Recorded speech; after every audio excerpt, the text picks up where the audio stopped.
Let's get to Ford. American-bred Ford now on the hunt for real estate, possibly outside the U.S. Ford announcing it is going to move the manufacturing of its Focus and its C-Max from Wayne, Michigan to a new location. Ford just detonated a bombshell that could change the American economy forever. In a stunning move, the legendary automaker announced plans to, and within hours, President Donald Trump fired back. His response? Shift major electric vehicle production overseas, igniting a political firestorm.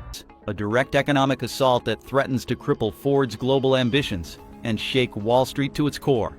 This isn't just about cars. It's about American jobs, factories, and the very future of U.S. manufacturing. So how did it all explode so quickly? And why is Trump willing to go to war over it? What's happening? At a packed rally in Toledo, Ohio, just miles from one of the shuttered plants, Trump delivered his message loud and clear. Ford made its name in America, built its fortune off the backs of American workers, and now they want to run away, he thundered. We're not going to let them. Trump's retaliation came swiftly in the form of tariffs. He announced a 150% tariff on any Ford vehicle manufactured outside the United States and imported back into the American market. The tariffs didn't stop there.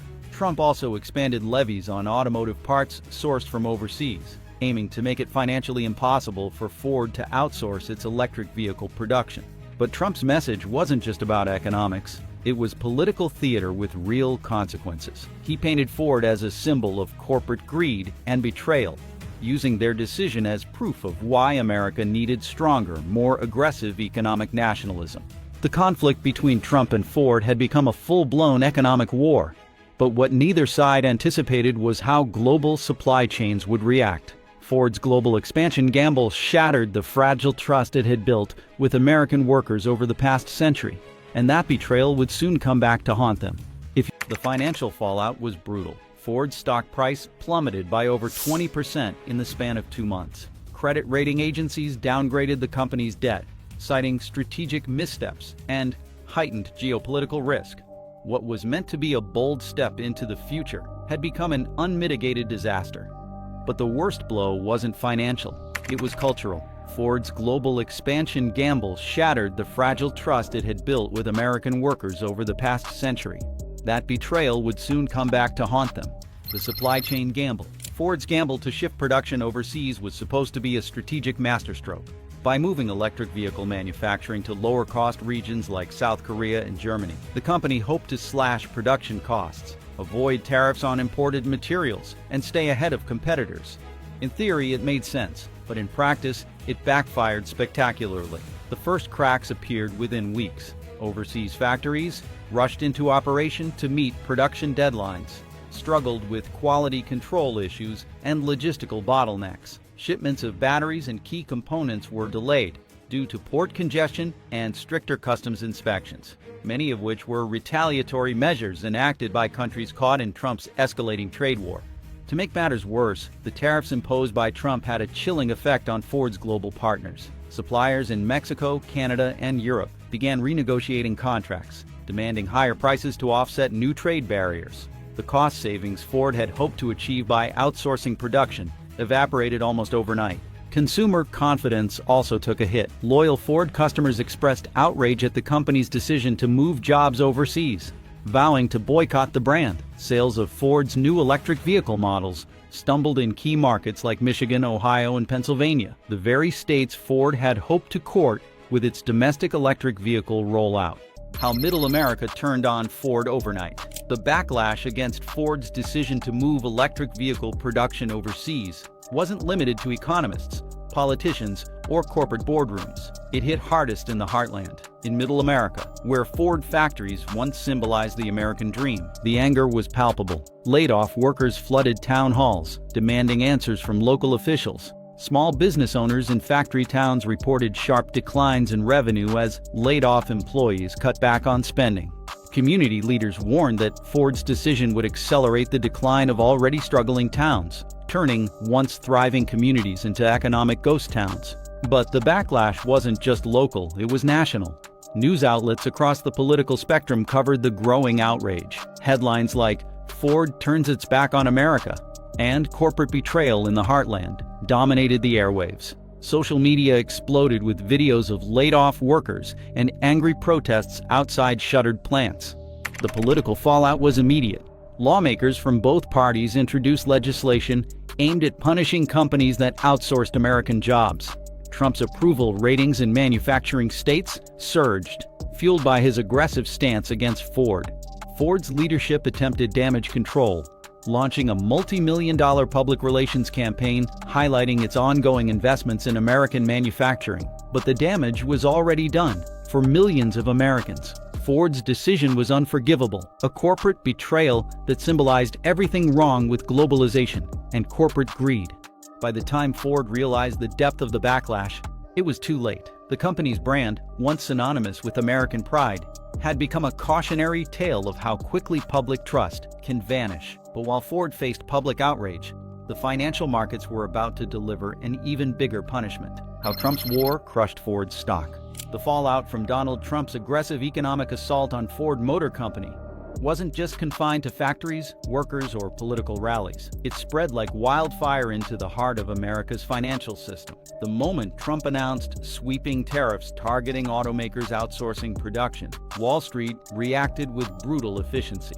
Investors panicked, and Ford's stock bore the brunt of the collapse. Ford's decision to shift electric vehicle production overseas had already unsettled the markets. But when Trump retaliated by threatening tariffs on every foreign-made Ford vehicle, the message to investors was clear. This was no longer a routine trade spat.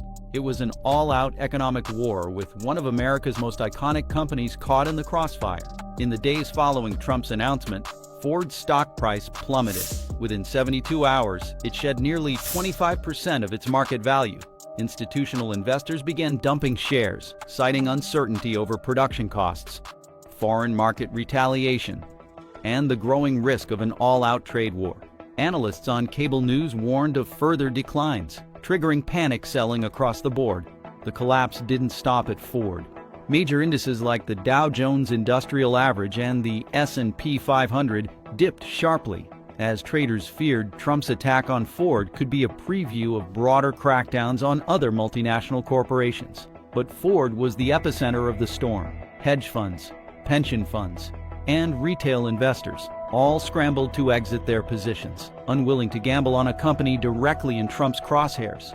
For Ford's leadership, the financial fallout was devastating.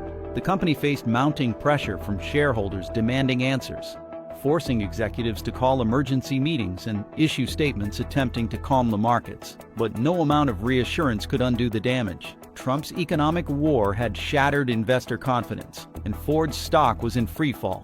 The broader consequence of this sell-off went far beyond Wall Street. As Ford's valuation crumbled, so too did the retirement accounts, pensions, and savings plans of ordinary Americans. Tens of thousands of Ford employees, retirees, and investors watched their financial futures evaporate virtually overnight. The crash had become personal, and the anger was only beginning. The stock collapse sent shockwaves through Ford's entire business model. But the backlash wasn't limited to investors. On the ground, the company's most loyal allies, its dealerships, were about to rise up in revolt. The dealer revolt.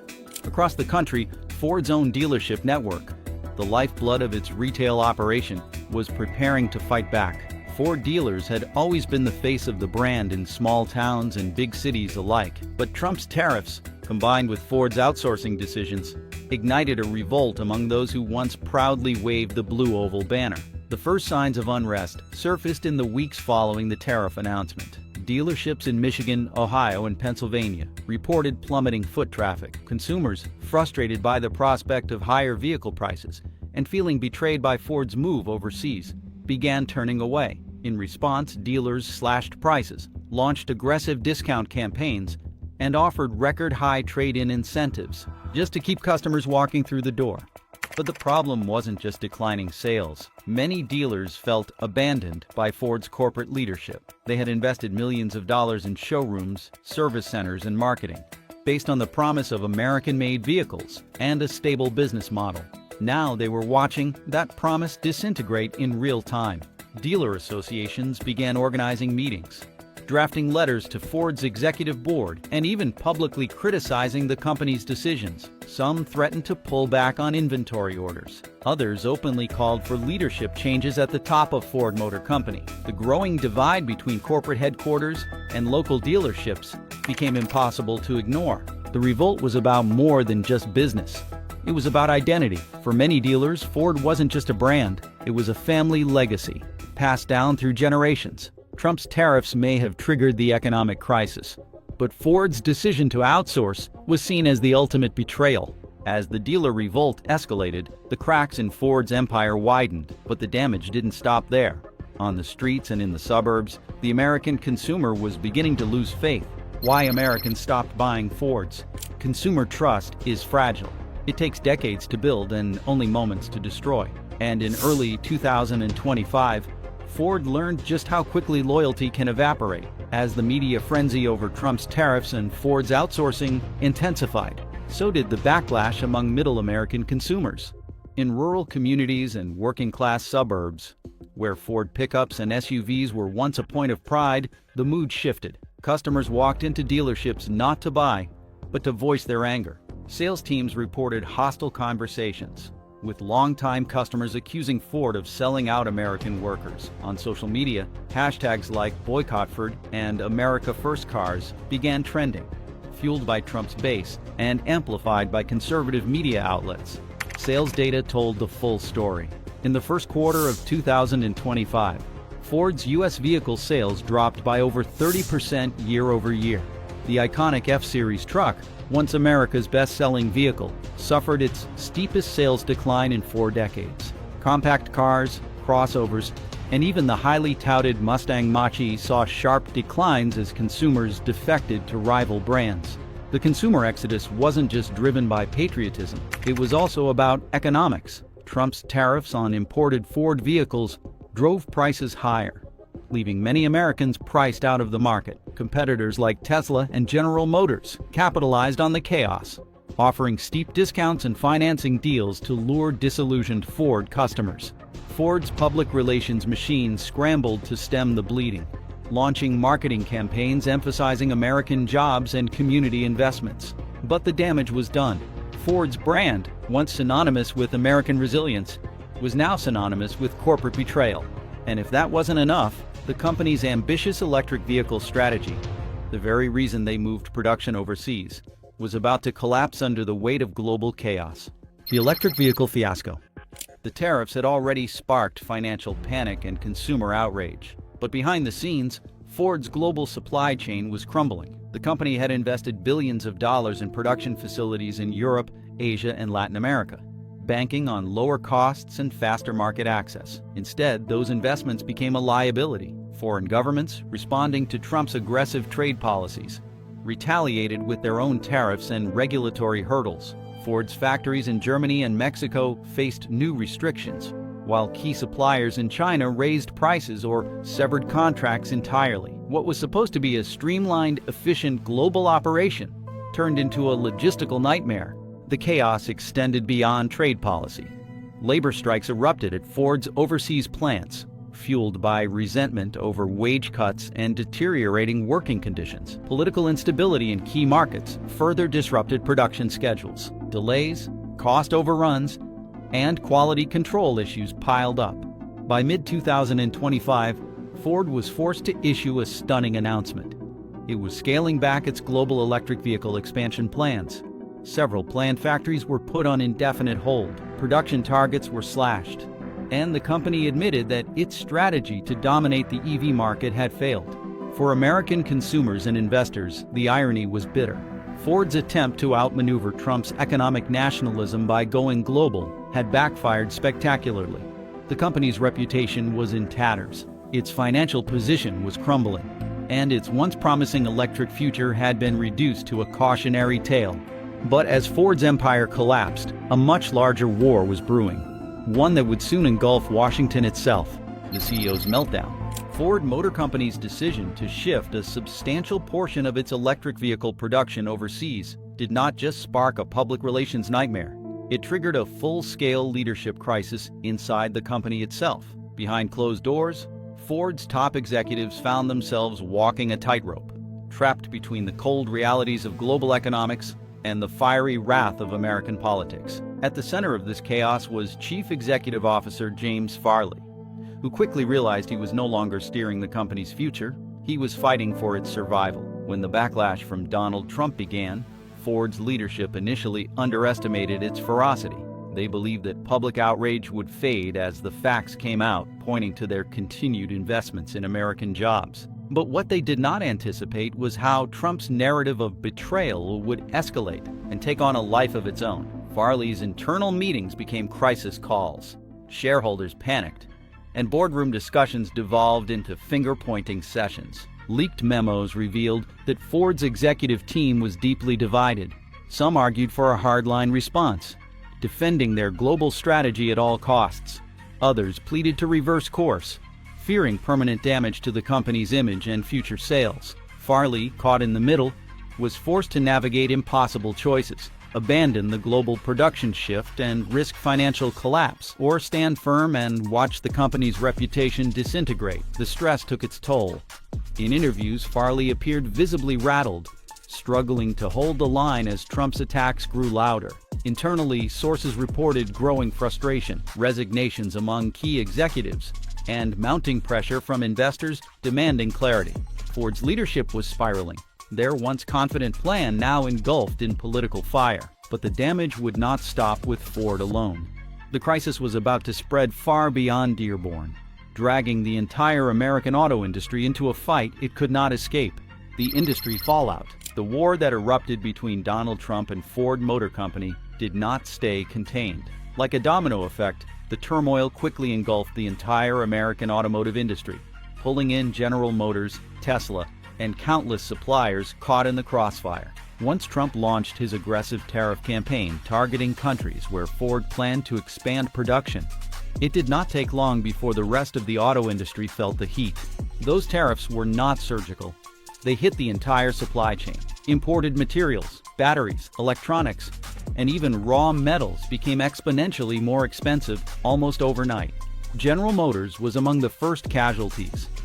Their plans to scale electric vehicle production faced the same pressures as Ford's. CEO Mary Barra publicly condemned the tariffs, warning that increased costs would jeopardize American jobs rather than save them. Meanwhile, Tesla, once immune to this type of political battle, also found itself dragged in. Tesla's partnerships in China and reliance on global supply chains meant Trump's tariffs rippled through their bottom line. The result was catastrophic. American automakers slashed production forecasts. Planned factory expansions were delayed or canceled.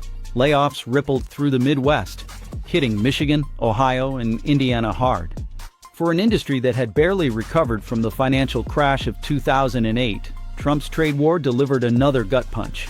Wall Street reacted predictably. Auto stocks plummeted. Investor confidence vanished. And while Trump continued to position himself as the defender of American industry, the sector he claimed to protect was bleeding out. Yet the economic fallout was only one side of the coin. On the ground, in factories and communities across America, a much more personal rebellion was brewing. How American labor fought back. Ford's decision to offshore electric vehicle production did not just enrage politicians and investors, it enraged American workers. Factory employees who had spent decades on assembly lines suddenly found their futures in question. For them, this was not about corporate strategy or global competitiveness. It was about survival. The anger that erupted across America's industrial heartland was immediate and fierce. Union leaders called emergency meetings. Workers organized protests outside Ford plants in Michigan, Kentucky, and Ohio. They marched with signs reading, "Built by Americans, stolen by Ford," and "Our jobs, our future." It did not take long before the anger boiled over into strikes. In Detroit, workers walked off the job, demanding guarantees that Ford would protect domestic employment. The strikes spread rapidly to other auto plants, suppliers, and related industries. For the first time in decades, the American labor movement was back in the national spotlight, fueled not just by economic hardship, but by a deep sense of betrayal. Trump, ever the political opportunist, seized the moment. He appeared at rallies alongside union leaders, promising to hold corporations accountable. But the labor unrest went beyond partisan lines. Even voters who had no love for Trump found themselves agreeing with the core message: American companies should not abandon American workers. The strikes and protests slowed production, drained resources, and added another layer of chaos to an already unstable industry. And in small towns and rural communities, The impact of this labor revolt would soon turn catastrophic. The supplier collapse. The decision to offshore electric vehicle production meant that Ford canceled or reduced contracts with hundreds of small and mid-sized suppliers. These were not massive corporations. They were family-run machine shops, parts manufacturers, and logistics firms that depended entirely on Ford's business. As orders dried up, factories closed. Thousands of workers lost their jobs. Small businesses from diners to hardware stores saw their customer base disappear overnight. Local governments, already strapped for resources, faced budget shortfalls as tax revenue plummeted.